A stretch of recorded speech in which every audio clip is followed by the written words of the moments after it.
Привет, ребята!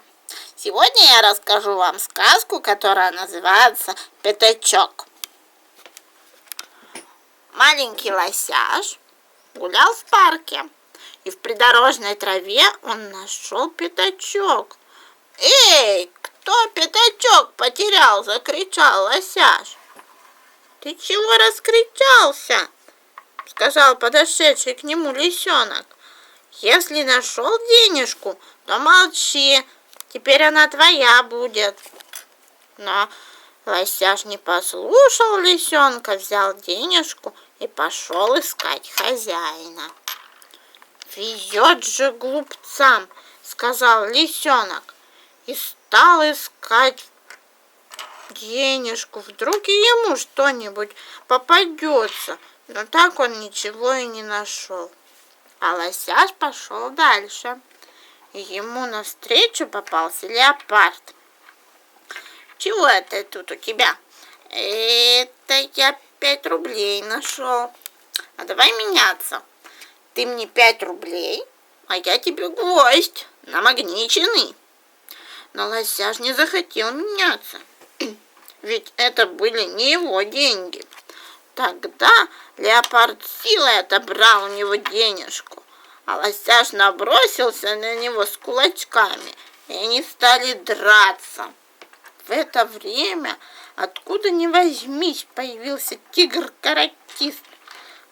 Он разнял дерущихся и вернул пятачок обратно лосяшу. И лосяш пошел дальше. Он не знал, что делать с денежкой, ведь она была не его. Навстречу ему попался кузнечик.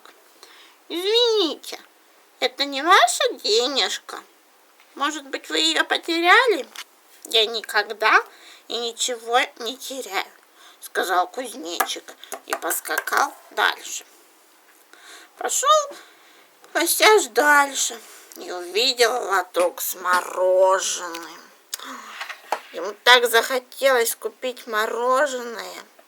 «Какое тебе мороженое? Сливочное или шоколадное?» — спросила тетенька, которая продавала мороженое. Но лосяш взял 5 рублей и побежал со всех ног, ведь это были не его денежки. Он бежал со всех ног, пока не увидел обезьянку, которая плакала. «Ты чего плачешь?» — спросил лосяш. «Я 5 рублей потеряла. Теперь мне не на что ехать домой. Сейчас отправится мой автобус, но я останусь здесь».